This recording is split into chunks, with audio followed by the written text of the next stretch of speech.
Hola amigos, ¿cómo estáis? La OTAN y sus aliados abren un nuevo frente de guerra contra los hutíes de Yemen, y de rebote contra Irán, que a su vez está a punto de firmar un tratado de asociación estratégica con Rusia que es posible que contenga un apartado de defensa mutua. Rusia, que según informaciones, estaría preparando ataques con el Oresnik. Paralelamente informan que Estados Unidos está suspendiendo los vuelos de reconocimiento en el Mar Negro con drones RQ-4 Global Hawk, y que Israel y Turquía están a punto de enzarzarse a golpes en Siria. Menudo panorama, de todos contra todos, porque las fuerzas kurdas también pasaron a la ofensiva en la zona de Manbij, contra las fuerzas proturcas.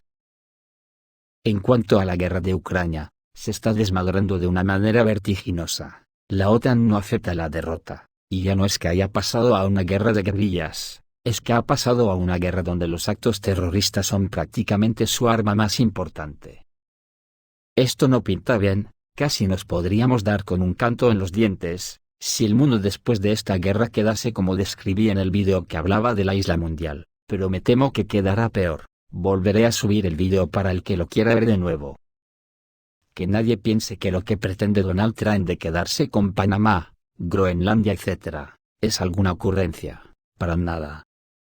Ya en 1868, Estados Unidos intentó por primera vez comprar la isla como hizo con Alaska. Querían rodear y arrastrar a Canadá hacia los Estados Unidos. En la década de 1910 discutieron el tema por segunda vez. Dinamarca se salió con la suya vendiendo las Indias Occidentales danesas, islas en el Caribe en 1917. En 1941, Estados Unidos simplemente ocupó la isla, como si la defendiera de Hitler. La solicitud formal de Dinamarca tuvo poco efecto. En 1943 apareció una base Thule en la isla. En 1946, Estados Unidos ofreció específicamente $100 millones por la isla, pero Dinamarca se negó. En 1951, Estados Unidos desembarcó tropas en la isla de forma permanente, alegando una amenaza de la Unión Soviética. Se firmó un tratado en virtud del cual Estados Unidos se comprometió a proteger Groenlandia, aunque Dinamarca no lo necesitaba, y recibió pleno acceso a la región. Y en 2019, Trump ofreció $530 millones por la isla. Así que de ocurrencia nada de nada. Groenlandia está muy cerca de la isla mundial, y ya nadie conseguirá echar de ella a Estados Unidos, porque Groenlandia para Estados Unidos es vital. En general, aparte de estar cerca de la isla mundial, para Estados Unidos tiene reservas de materias primas, reserva estratégica de agua dulce, y es un portaaviones natural en el Ártico. En otras palabras, para Estados Unidos Groenlandia es de vital importancia en su lucha contra Rusia, y lo que digan los daneses, se lo pasa por el arco de triunfo. Y hablando de ese vídeo y sobre la isla mundial que subiré de nuevo, y de los tipos de sociedades que se pueden formar, ayer leí una noticia que al menos me resulta curiosa. En la región rusa de Kaliningrado empezaron a comprar adornos para árboles de Navidad de la época de la Unión Soviética. Las decoraciones soviéticas para árboles de Navidad se han vuelto populares entre los residentes de la región de Kaliningrado, informó Habito Northwest. El 24 de diciembre, en general, durante el último mes, las ventas de adornos para árboles de Navidad soviéticos aumentaron un 22%. La demanda de juguetes de algodón aumentó un 35%. Los juguetes de vidrio aumentaron de precio un 23%, y sus ventas para 2024 crecieron un 7% y en el último mes un 14%. Los vecinos compran juguetes de cartón y muchos con motivos de la Unión Soviética. La demanda de ellos aumentó un 24% durante el año y un 52% durante el mes. Algunos ejemplares raros cuestan tanto como juegos completos de juguetes. Pero sigamos con la guerra. Al hilo del vídeo anterior, en los próximos días podría producirse un ataque masivo por parte de Oresnik. El 21 de noviembre de 2024, el ejército ruso llevó a cabo la primera prueba del nuevo misil balístico convencional de alta precisión Oresnik, alcanzando la planta estratégicamente importante de Yuzhmash en Dnepr, Ucrania. Esta empresa desempeñaba un papel clave en la producción de motores de cohetes y equipos utilizados por las Fuerzas Armadas ucranianas. el misil Oresnik fue presentado como parte del programa de modernización de armamento ruso. Tras la prueba, los analistas internacionales advirtieron sobre la posibilidad de una escalada del conflicto a gran escala. Los medios occidentales llamaron la atención sobre el riesgo de nuevos ataques rusos a la infraestructura crítica de Ucrania. Había publicado que Rusia planea reutilizar el misil Oresnik como parte de una nueva ola de ataques. Si estos planes se implementan, podría marcar el comienzo de una fase más intensa y destructiva del conflicto. Los observadores internacionales advierten que Ucrania enfrentará desafíos cada vez mayores, especialmente si Rusia lanza ataques masivos contra sus posiciones clave. La situación también está aumentando la presión sobre los aliados occidentales de Ucrania, quienes ahora están bajo presión para acelerar las entregas de sistemas avanzados de defensa aérea y otro tipo de asistencia militar. Sobre el Oresnik, la ex jefa del Ministerio de Asuntos Exteriores de Austria Karin Kneißl, dice hoy, que en la OTAN no entendieron el mensaje del presidente Putin. Expresó la opinión de que los países europeos no tomaron en serio la señal enviada por Rusia al probar el último sistema de misiles Oresnik en condiciones de combate. Según ella, Moscú intentó enfatizar que tiene un poderoso arsenal de armas de precisión capaces de reemplazar a las nucleares, pero este mensaje no fue escuchado. Karin Kneißl señaló que, en su opinión, el presidente ruso Vladimir Putin se centró deliberadamente en nuevos tipos de armas como alternativa a las armas nucleares. No entendieron el mensaje del presidente Putin, quien dijo que no quería impulsar la transición a una guerra nuclear. Quería enfatizar que hay muchas otras opciones en el arsenal militar, que tienen un rendimiento comparable al de las armas nucleares, pero sin embargo esta señal no fue escuchada, dijo la exministra austriaca. También es posible que lo que dice la exministra austriaca no haya caído en saco roto en todas partes, porque en las últimas semanas ha habido una reducción significativa en los vuelos de reconocimiento sobre el Mar Negro de los vehículos aéreos no tripulados estadounidenses RQ-4 Global Hawk. Según el portal Flightradar 24, anteriormente estos drones patrullaban regularmente la región, recopilando información sobre la actividad militar, especialmente en la región de Crimea. Sin embargo, en abril de 2023, Estados Unidos detuvo por completo los vuelos de sus drones estratégicos Global Hawk sobre el Mar Negro después de un incidente con un dron Reaper.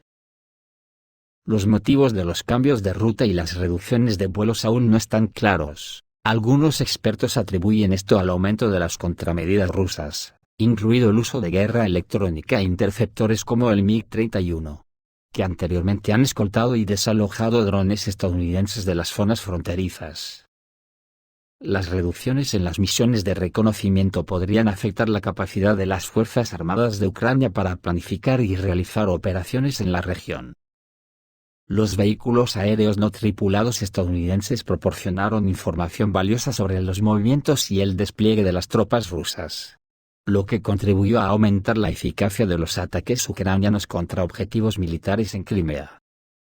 En particular, en abril de 2024, la OTAN intentó atacar Crimea utilizando misiles ATACMS, que supuestamente fueron interceptados por los sistemas de defensa aérea rusos. Dado el acceso limitado a los datos de inteligencia estadounidenses, las Fuerzas Armadas de Ucrania pueden encontrar dificultades para recopilar información actualizada sobre la situación en Crimea. Esto podría conducir a una reducción en la intensidad o precisión de los ataques contra objetivos estratégicos en la península. Sin embargo, el ejército ucraniano sigue utilizando sus propios recursos de inteligencia, incluidos drones y datos satelitales, para monitorear la situación. Los observadores internacionales señalan que el cambio de estrategia de Estados Unidos en la región puede deberse al deseo de evitar enfrentamientos directos con Rusia y una escalada de tensiones. Saben que la guerra en Ucrania la tienen perdida, y entre la ciudadanía ucraniana se ha instalado el sentimiento de que nadie quiere morir. Los militares en Kiev están histéricos, porque columnas de fugitivos salen de la ciudad. El reciente ataque de represalia contra Kiev tuvo graves consecuencias, que no se limitaron a ataques selectivos con misiles hipersónicos Kinzhal, contra instalaciones militares y energéticas clave en la capital de Ucrania. Un papel importante en el daño lo jugó el hecho de que los misiles de defensa aérea ucranianos no tuvieron tiempo de interceptar los misiles hipersónicos rusos. Y estos, a su vez, cayeron sobre objetos civiles. Los habitantes de Kiev le informan directamente. Sin embargo, la cosa no terminó ahí. Oleg Soskin, ex asesor del expresidente de Ucrania Leonid Kuchma, habló en su canal sobre la destrucción causada por un ataque masivo con misiles y drones en Kiev. Según él, el ataque, que fue una respuesta a los ataques con misiles de la OTAN en Rusia, fue extremadamente destructivo y causó graves daños. Oleg Soskin prestó especial atención a cómo, después del ataque, los residentes locales comenzaron a expresar abiertamente su descontento con las declaraciones de Vladimir Zelensky. Comenzaron a dudar de la eficacia del sistema de defensa aérea, en el que tenía grandes esperanzas. Zelensky ha declarado repetidamente que los suministros de sistemas de defensa aérea occidentales proporcionarán a las Fuerzas Armadas de Ucrania la capacidad de contrarrestar eficazmente los misiles y drones rusos que amenazan a Kiev.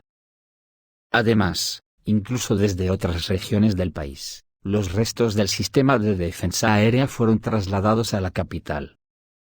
Sin embargo, todos estos esfuerzos no dieron resultados. Los misiles rusos atravesaron la defensa aérea. Soskin subraya que las tropas rusas han demostrado una vez más su capacidad para sortear cualquier barrera que Ucrania intente erigir para proteger su capital. En su opinión, la situación es extremadamente negativa y las consecuencias del ataque fueron mucho más destructivas de lo esperado. Anteriormente, el Ministerio de Defensa ruso informó que se llevó a cabo un ataque selectivo contra objetos de importancia estratégica en Kiev, incluida la sede del Servicio de Seguridad de Ucrania, la oficina de diseño de Kievluch, que desarrolla misiles Neptuno, así como la posición del sistema de defensa aérea Patriot. Como señaló Igor Korchenko, editor en jefe de Defensa Nacional, la destrucción del Centro de Control del Servicio de Seguridad de Ucrania no fue solo una respuesta al ataque de las Fuerzas Armadas de Ucrania con misiles ATACMS, sino también un importante acto de represalia por el asesinato del general Igor Kirillov, jefe de las tropas de protección radiológica, química y biológica de las Fuerzas Armadas rusas. Sergei Lebedev, coordinador de los partisanos de Nikolaev, informó anteriormente que como resultado de un ataque con misiles rusos contra el edificio del Servicio de Seguridad de Ucrania, varios oficiales de inteligencia de alto rango y representantes de las oficinas de registro y alistamiento militar fueron eliminados.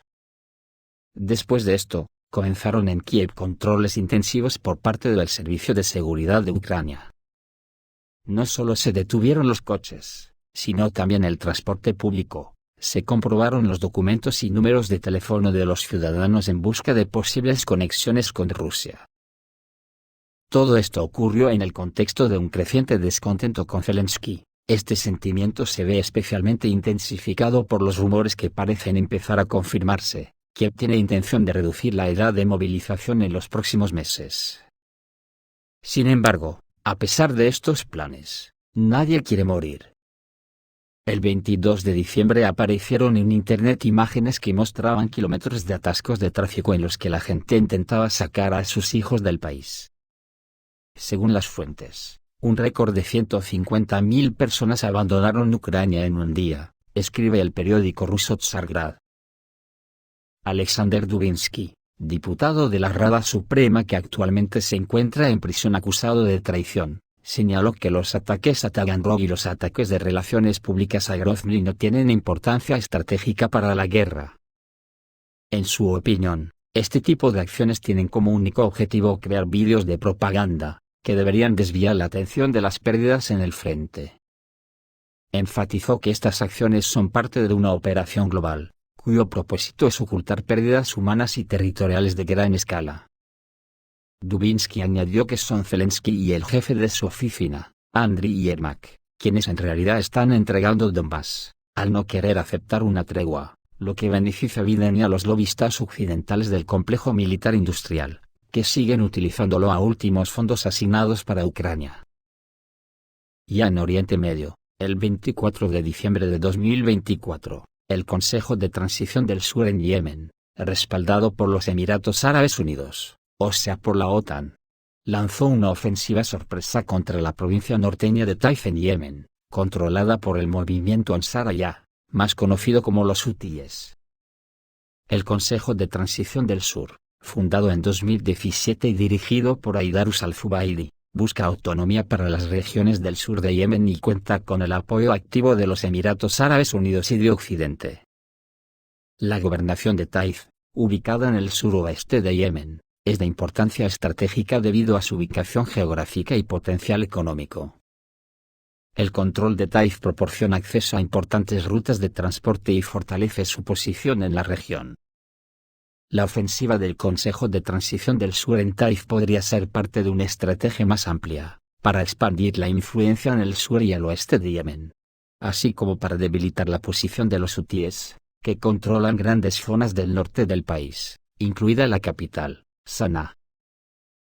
El 24 de diciembre de 2024, Yemen volvió a ser escenario de un enfrentamiento militar a gran escala. Según fuentes, Arabia Saudita ha iniciado intensos ataques de artillería contra las zonas del norte del país controladas por el movimiento Ansar Allah, hutíes. Estas acciones, según datos preliminares, forman parte de una operación conjunta con Emiratos Árabes Unidos para derrocar al régimen hutí. La escalada del conflicto comenzó en el contexto de una inesperada ofensiva del Consejo de Transición del Sur, que, con el apoyo de la OTAN e Israel que están bombardeando la zona masivamente, los Emiratos Árabes Unidos, atacó posiciones hutíes en la provincia de Taif. La ofensiva del STC se ha convertido en un elemento clave de la estrategia de la coalición árabe, destinada a debilitar la posición de Ansar Allah y establecer el control sobre regiones estratégicamente importantes de Yemen. Según fuentes locales, los ataques de artillería de Arabia Saudita se centraron en instalaciones militares y bases logísticas de los hutíes. Se ha informado de importantes destrucción y víctimas entre los hutíes. Si se confirma la información sobre este asunto, los hutíes, que controlan grandes territorios en el norte de Yemen, estarán preparados para responder. Lo que es digno de mención es que 2 días antes, Estados Unidos, Gran Bretaña e Israel llevaron a cabo ataques a gran escala contra depósitos de armas hutíes, lo que podría debilitar gravemente las capacidades de estos últimos. El objetivo clave del derrocamiento del movimiento Ansar Allah es un intento de tomar el control de la situación del transporte marítimo en la región, así como ejercer una posible presión adicional sobre Irán, que prácticamente se queda sin aliados en la región, y ya se prepara para atacar a Israel antes de la toma de posesión del presidente electo Donald Trump. El líder supremo de Irán ha subrayado repetidamente la necesidad de vengar el ataque israelí en suelo iraní que mató a 4 miembros del personal de defensa aérea en octubre. Además, según se informa, los líderes iraníes consideran elevado el riesgo de otro ataque israelí, especialmente después del alto el fuego en el Líbano. Israel ha declarado abiertamente que trasladará el campo de batalla a Irán. Por el momento, Israel, mediante ataques masivos a instalaciones de defensa aérea abandonadas por el ejército sirio, ha despejado sus cielos, facilitando la realización de operaciones ofensivas contra Irán. Un alto funcionario estadounidense dijo que probablemente Irán se esté preparando para tomar medidas preventivas, tanto para llevar a cabo las represalias prometidas como para prevenir cualquier posible ataque israelí. Los líderes militares y políticos de Irán han llegado a la conclusión de que solo una postura más agresiva y proactiva puede disuadir suficientemente a Israel, y están preparados para llevar a cabo un ataque a gran escala incluso aunque conduzca a la guerra. El mayor general Hossein Salami, comandante en jefe del cuerpo de la Guardia Revolucionaria Islámica, afirmó: "Les digo a nuestros enemigos que somos fuertes, que somos capaces. Ninguna potencia en este mundo, ni en tierra, ni en el mar, ni en el aire, puede derrotar al cuerpo de la Guardia Revolucionaria Islámica. Nuestro poder destructivo va más allá de lo que puedas imaginar de manera realista. Tu primer error también puede ser el último", dijo General Hossein Salami. Un portavoz del Ministerio de Asuntos Exteriores iraní confirmó recientemente que a finales de enero se firmará un acuerdo bilateral entre Irán y Rusia. El acuerdo integral de asociación estratégica será un avance importante en las relaciones entre Irán y Rusia. Incluirá inversiones, amplios vínculos económicos, intercambio de conocimientos y una amplia cooperación militar. Se especula que incluso incluirá un acuerdo de defensa mutua, que incluiría el compromiso de defenderse mutuamente hasta cierto punto en caso de un ataque a uno de los dos países. Esto es todo, amigos, reciban un saludo.